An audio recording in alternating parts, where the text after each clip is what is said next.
Friends, तो कैसे हैं आप सब। आज का जो मेरा टॉपिक है वो है life cycle costing in accounting. हमारी जो पिछली वीडियो थी उसके अंदर हमने बात की थी कॉस्टिंग फॉर डिसीजन मेकिंग के बारे में। अगर आपने वो वीडियो नहीं देखी है तो प्लीज उसका जो लिंक है वो डिस्क्रिप्शन के अंदर है, आप लोग जाके चेक कर सकते हैं। हम बात करते हैं life cycle costing in accounting के बारे में। देखो, लाइफ साइकिल का मतलब क्या होता है। साइकिल का मतलब क्या होता है कि भाई एक जगह से कोई चीज चल रही है और वो दोबारा से आके उसी जगह पे आके मिलना, उसको हम साइकिल बोलते हैं, है ना। अब जो हमारे साइकिल के पहिए होते हैं वो एक जगह से दूसरी जगह ऐसे चलते रहते हैं, गोल गोल गोल गोल गोल गोल। उसी तरीके से लाइफ साइकिल होती है। अब घूम फिर के हम वहीं पे आ जाते हैं जहाँ पे हमें आना होता है ना। साइकिल होती है, एक पूरी प्रोसेसिंग होती है, वो सब चीजें होती है। तो what is life cycle costing in accounting. अब अकाउंटिंग के अंदर इसका मतलब क्या होता है। Life cycle costing is a method of adding up all the cost associated with an asset starting from its initial cost and to its end of life. It does not take into account the civilian value of reducer values of assets. Life cycle costing provides an estimate of the cost that an asset will incur in its lifetime.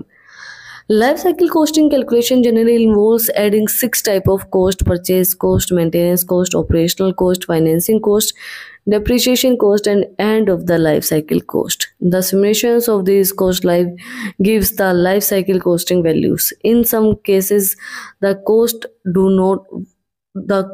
won't do apply the assets in question, and so they are not part of the calculation. देखो, life cycle costing के अंदर जो coast बीच बीच में जो हमारी आती हैं वो कई बार पार्ट नहीं होती है हमारी कैलकुलेशन का, बट वो हमें एक एस्टिमेशन, वो हमें एक वैल्यू बता देती है कि भाई इस प्रोडक्ट की इतनी वैल्यू होगी। लाइफ साइकिल कॉस्टिंग का मतलब क्या होता है, जहां से आपकी मशीनरीज स्टार्ट हो रही है, भाई आपने परचेज की है तो परचेज कॉस्ट, उसके बाद उसकी मेंटेनेंस कॉस्ट, उसके ऑपरेशनल कॉस्ट, उसकी फाइनेंसिंग कॉस्ट, उसके ऊपर डेप्रिसिएशन, क्योंकि अगर आपने कोई चीज़ परचेज की उसकी वैल्यू ऑटोमेटिकली डिक्रीज हो जाती है, डिक्रीज होती रहती है हर साल। Depreciation cost, end of the life cost, आपकी जो मशीनरी की एंड जहाँ तक हो गया भाई अब तो ये बिल्कुल ख़त्म हो गई है, वहाँ तक की जो कॉस्ट को कैलकुलेट करना होता है वो लाइफ साइकिल कॉस्टिंग के अंदर आता है। अगर हमारी लाइफ के अंदर इस चीज़ की बात करें तो एक बार अपनी मम्मी को ये बोल के देखो, आपने मेरे लिए किया ही क्या है। आपकी लाइफ जहाँ से शुरू नहीं हुई थी ना, जहाँ से शुरू हुई थी भाई, आप जब आपकी मम्मी के पेट में थे वहां से खर्चे लेके आप जब तक आपने कॉलेज किया है, आपकी कैंटीन के खर्चे, आपकी हॉस्टल फीस, सब तक नहीं गिनवा देना आपकी मम्मी तो मेरा नाम बदल देना क्योंकि वो जो कॉस्ट होती है ना जो बीच में हुई है, भाई वो बोलेंगे तो बीमार हुआ, तेरे लिए लाख लगाए तो ये हुआ, तेरे 2 लाख लगे, फिर तेरे स्कूल की फीस, तेरे फिर ड्रेसेस, तेरी बर्थडे, तेरा फलाना, तेरा ढिमकाना, उसके बाद तेरे स्कूल कॉलेज की फीस, कॉलेज के अंदर सारी चीजें हुई हैं, ये हुआ है, हॉस्टल में गया है तू, लाख रुपए तूने वहां खराब किए, फिर वो सब चीजें जो है ना वो गिनवा देंगे। तो वो जो कॉस्ट है फर्स्ट से लेके एंड तक, जहां तक आपने खर्चे करवाए हैं, करना नहीं स्टार्ट किए, करवाए हैं, भाई अर्निंग तो आप बाद में स्टार्ट करेंगे ना, पहले तो उन्होंने किए हैं आपके ऊपर, वो सारे गिनवा देंगी वो, है ना, पूछ के देख लेना चाहिए तो उसी तरीके से मशीनें जब आप परचेज करते हैं उसके बाद परचेजिंग कॉस्ट से लेके maintenance cost, operational cost, financing cost, depreciation and तक जो चीज़ें होती हैं उनको कैलकुलेट करने को हम बोलते हैं life cycle costing. Purpose of life cycle costing and cost analysis, cost को आइडेंटिफाई करने में हेल्प करता है। जैसे हम जब कभी कोई प्रोडक्ट लेते हैं तो हम नहीं सोचते कि इसके ऊपर कितना खर्चा होगा, भाई परचेज कॉस्ट के अलावा हम कोई खर्चा नहीं सोचते, भाई डेप्रिसिएशन होगा इसके ऊपर, या मेंटेनेंस कॉस्ट होगी, ऑपरेशनल कॉस्ट होगी, फाइनेंशियल कॉस्ट होगी, वो सब चीज़ें हम नहीं सोच के चलते। तो उन सब कॉस्ट को बताने का काम हमारी लाइफ साइकिल कॉस्टिंग करता है, उनको आइडेंटिफाई करता है। The purpose of life cycle cost analysis is to identify all types of cost that a business may not think of the initial stage. Business might to be tempted with the luxurious offer without realizing that over time that the cost surpass the offer pretty quality. Life cycle cost analysis through light or whether profits can recover the cost incurred at a different stage of the product life cycle cost. Rather than compare individual cost, or competitive comparison of the options is possible by first identify all the cost related to the assets और the product. इसके बाद जैसे देखो हमें पता चल गया, हमें नहीं पता होता भाई इनिशियल में कितनी कॉस्ट क्या क्या लगेगी हमें, हम सारी चीज़ें देखते भाई क्या क्वालिटी है क्या सब चीज़ें हैं, पहले तो हम यही चीज़ देखते हैं ना, हम नहीं सोचते कि भाई मेंटेनेंस कॉस्ट कितनी होगी, फाइनेंसिंग कितनी होगी, ऑपरेशनल कितनी होगी, वो सब चीज़ें हम नहीं देख, बट हम ये चीज़ ज़रूर देखेंगे कि भाई हमें प्रॉफिट हो रहा है या लॉस हो रहा है, हम जो मशीनरी लेके आए हैं उससे रिकवरी उस चीज़ की हो रही है नहीं हो रही है। कई बार ये नहीं कहते कि एक बार इन्वेस्टमेंट कर देते हैं ये दुगना हमें रिकवर करके देगा, हम कोई मशीनरी लगा रहे हैं, वो मशीनरी उसकी प्रोडक्शन जो करेगी, वो चीज़ें बनाएगी, उससे दुगनी रिकवरी हमें होनी चाहिए, उससे अगर हमें प्रॉफिट हो रहा है तो उसकी कॉस्ट हमें रिकवर हो जाएगी, तो उसको आइडेंटिफाई करने में, उसको कैलकुलेट करने में भी ये हेल्पफुल रहता है हमें। नेक्स्ट है cost comparison. Another main purpose of life cycle costing is that cost comparison to make effective decision that can prove fruitful in the long term. Business can choose to invest as they wish depending on how much they are willing to spend. When they have various options, it makes sense to compare the cost that will be incurred to make smarter decision. Let us say product A has a lifetime cost was $500, will product B has a lifetime cost of the $650, even though they perform the same function. Comparing cost enable business to decide which is the more cost effective option from the optional available. This can maximize your profit. देखो simple सी बात है, cost को compare करने में help करता है। जैसे इन्होंने एग्जांपल दिया, एक जो हमारी कॉस्ट है लाइफ टाइम कॉस्ट उसकी लगेगी $500, मतलब $500 लगेगी, $500 लगेगी, लेकिन जो दूसरा दिया गया है दूसरे की लगेगी $650। अब एक की 500 लगेगी, एक की $650 लगेगी, दोनों सेम फंक्शन परफॉर्म करेंगे, लाइफ टाइम की कॉस्ट दी गई इनकी, तो दोनों सेम फंक्शन परफॉर्म करेंगे तो उनकी कंपैरिजन हमारे लिए इजी रहेगी, तो हम 500 वाला खरीद लेंगे, $500 वाला। तो वही चीज़ है, कॉस्ट को कंपेयर करने में हेल्प करता है ताकि आप ज़्यादा से ज़्यादा प्रॉफिट कमा पाएं। Next है effective planning. Life cycle costing aids in the planning. A business can effectively plan when it is aware of the various costs involved. For example, let us say a product's initial costs are extremely high. It has a lifetime of 10 years and the maintenance costs are low. With life cycle costing, a business is aware of all these costs and so it can plan budget allocation accordingly. Additionally, it uncovers when a product needs a higher investment in comparison.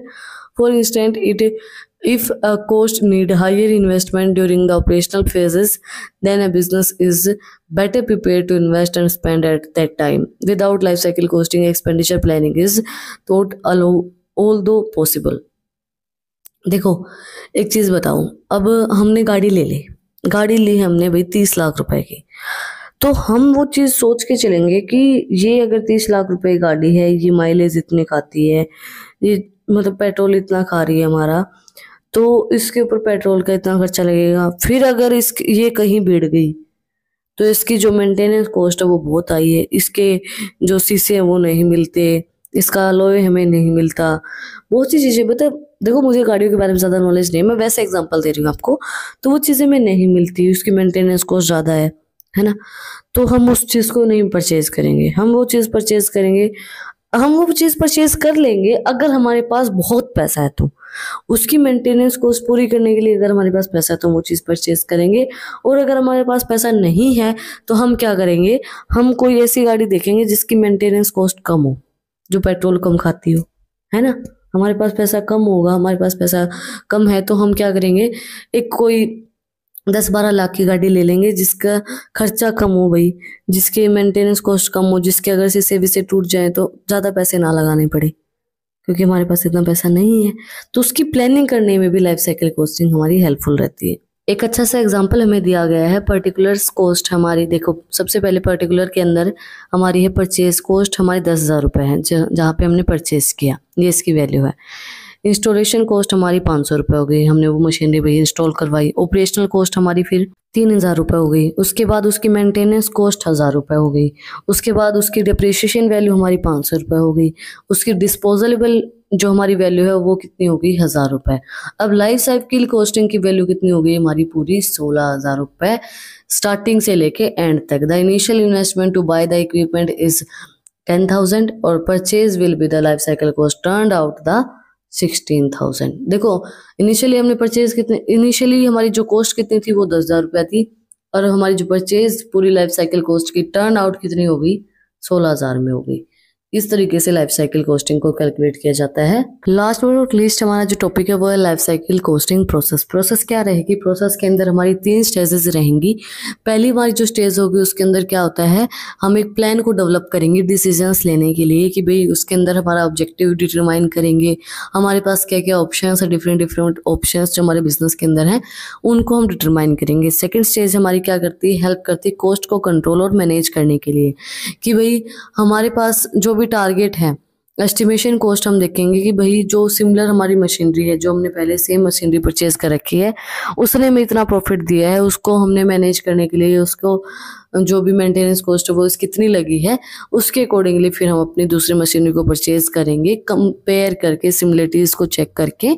Then उसको हम third stage के अंदर implementation करेंगे, monitor करेंगे उस stage के अंदर सारी चीज़ों को कि भाई उसकी परफॉर्मेंस क्या रही है, उसको डिटरमाइन करेंगे, उसके अंदर एडिशनल कॉस्ट हमारी क्या रहेंगे, वो सब चीज़ें देखेंगे, ताकि हमें उस जो हमारी वो मशीनरी है उसके अंदर और फ्यूचर के अंदर इन्वेस्टमेंट करनी है या नहीं करनी है, उस चीज़ का डिसीजन हम ले पाएँ कि भाई हाँ हमारे लिए बेनिफिशियल ये रही है। मॉनिटर करके देखेंगे, उसके बाद ही हम डिटरमाइन करेंगे भाई ये हमारे लिए कॉस्ट सेविंग है या नहीं है, एडिशनल कॉस्ट इसके ऊपर कितनी लगी है।